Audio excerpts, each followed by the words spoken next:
बिस्मिल्लाहिर्रहमानिर्रहीम। अस्सलाम वालेकुम नाज़रीन, मैं हूं अहमद फवाद और आप देखते हैं मुझे मेरे यूट्यूब चैनल और फेसबुक पेज पर। नाज़रीन, बड़ी अहम न्यूज़ के साथ आज की इस व्लॉग में आपकी खिदमत में हाजिर हुआ हूं। हमारी उम्मीद, आखिरी उम्मीद सिर्फ और सिर्फ वज़ीर-ए-आज़म इमरान खान साहब ही हैं। फ़ौजी क़यादत की जानिब से बड़ा एक अहम इमरान खान साहब को वज़ीर-ए-आज़म इमरान खान साहब को दिया गया है। इस हवाले से कुछ अहम और एक्सक्लूसिव तफ़सीलात आपके साथ शेयर करूँगा। मौलाना फ़ज़लुर रहमान रो पड़े हैं और शिकायत उन्होंने लगाई है जनरल बाजवा से। ये क्या मामला है, इसकी तफ़सीलात भी आज की इस व्लॉग में आपके साथ जो है वो मैं शेयर करने जा रहा हूँ। सबसे पहले नाज़रीन मैं आपको ये बताता चलूँ कि अपोजिशन जमातें इस वक्त अपने जो होश है वो खो बैठी हैं और इमरान खान साहब की जानिब से आज जो दीर में जलसा किया गया है, उस जलसे को देखने के बाद अपोजिशन जमातें परेशान भी हैं और साथ ही साथ हैरान भी हैं कि मुख्तसर नोटिस के ऊपर जब भी इमरान खान साहब अवाम को कॉल देता है तो एक बड़ी तादाद में जो उनका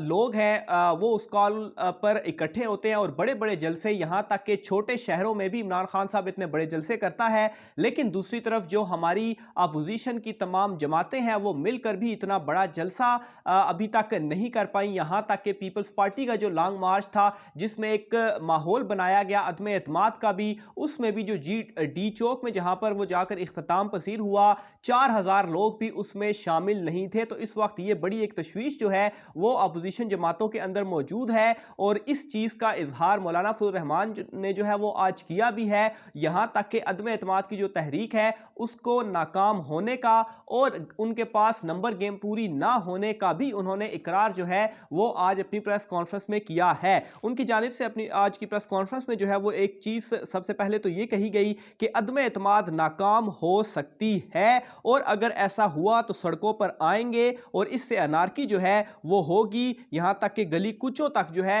वो भी आएंगे, सड़कों तक आना, गली कुचों तक आना। तो मौलाना फजलुर रहमान की जानिब से खुद ही अदम एतमाद कर दिया गया है अपनी अदम एतमाद की तहरीक के ऊपर और ये बात कही जा चुकी है। और ये नाज़रीन मैं आपको बताता चलूं कि वो अब ये माहौल बना रहे हैं जैसा कि कल रात बनाने की कोशिश की गई कि अपना जो एक जत्था था वो पार्लियामेंट लॉजिस में भेजा गया और कानून की धज्जियां जो है वो वहां पर उड़ाई गई और हालात को खराब करने की कोशिश की गई। और अब इस तरह से माहौल बनाया जा रहा है कि अदम एतमाद की तहरीक क्योंकि नंबर गेम मुकम्मल नहीं है तो पूरे नाकाम होगी, इसलिए जो है वो अब हम किसी तरीके से सड़कों पर आकर और इमरान खान साहब को हम सिर्फ और सिर्फ हटाना चाहते हैं। इसी तरह से ही एक और चीज़ भी आज उनकी जानिब से कही गई कि हमें हुकूमत में लाओ, खान को हटाओ। ये नाज़रीन एक छुपा हुआ पैगाम था जो कि इनडायरेक्टली फौज को उनकी जानिब से दिया गया कि वो बुग़्ज़ इमरान में अब इस कदर जो है वो पागल हो चुके हैं कि अब वो इस किस्म की बातें जो है वो भी करने लग पड़े हैं और वो सिर्फ और सिर्फ ये चाहते हैं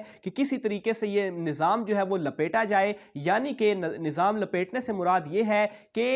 कोई मार्शल लॉ की तरफ जो है वो मामलात को ले जाया जाए। तो इस वक्त ये ख़तरनाक एक प्लानिंग के जो इशारे हैं वो अपोजिशन जमातों की जानिब से मिल रहे हैं क्योंकि वो इस वक्त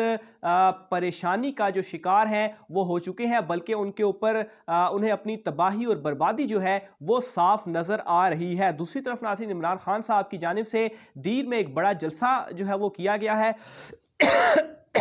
माफ़ कीजिएगा। और उस जलसे में बड़ी तादाद में अवाम ने आकर ये साबित किया है कि उनकी जो उम्मीद है वो सिर्फ और सिर्फ वज़ीर-ए-आज़म इमरान खान साहब ही हैं। और उस जलसे के अंदर नाज़रीन अपोजिशन जमातों की जानिब से भी जैसे मैंने डिटेल्स बताई कि वो भी हैरान है कि इतनी बड़ी तादाद में जो है वो एक छोटे से शहर में भी इमरान खान साहब ने इतना बड़ा जलसा जो है वो किया है। बल्कि मैं आपको ये बताता चलूँ इससे पहले भी जो जलसे हुए हैं वो भी बड़े जलसे किए गए हैं और अभी आगे भी इमरान खान साहब बड़े जलसे करने जा रहे हैं। अदम एतमाद से एक दिन पहले इमरान खान साहब ने आज ऐलान किया है कि वो डी चौक में भी जलसा करेंगे और ये दावा किया है कि वो तारीख का सबसे बड़ा जलसा जो है वो होगा और माजी में इमरान खान साहब ने ऐसा करके भी दिखाया है। इसके अलावा नाज़रीन आज इमरान खान साहब की जानिब से उस जलसे में अपनी तकरीर के दौरान एक लाइन जो है वो कही गई। इमरान खान साहब ने ये कहा कि अब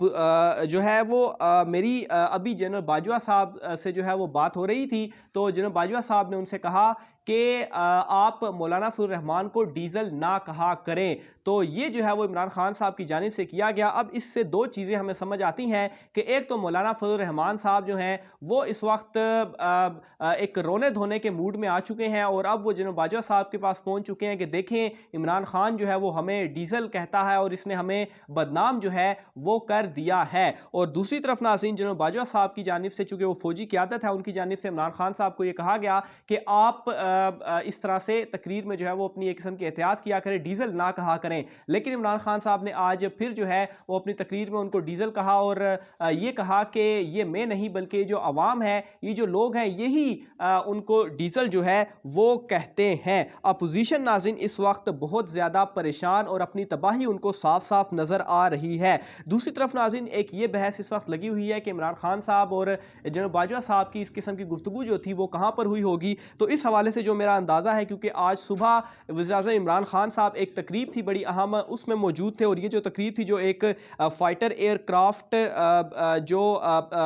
पाकिस्तान को भी मिला है, तो पाक फ़िज़ाइया की वो तकरीब थी, तो उसमें इमरान खान साहब मौजूद थे और जनरल बाजवा साहब भी मौजूद थे। और वहाँ पर हमने एक वीडियो में भी देखा कि लाइटर मोड में जो दोनों थे वो कुछ गुफ्तगू जो है वो शायद कर रहे थे और इमरान खान साहब जो थे वो मुस्कुराए भी। तो ग़ालिबन वहीं पर ये इस किस्म की एक जो बात है कि आप मौलाना को डीजल ना कहा करें, तो एक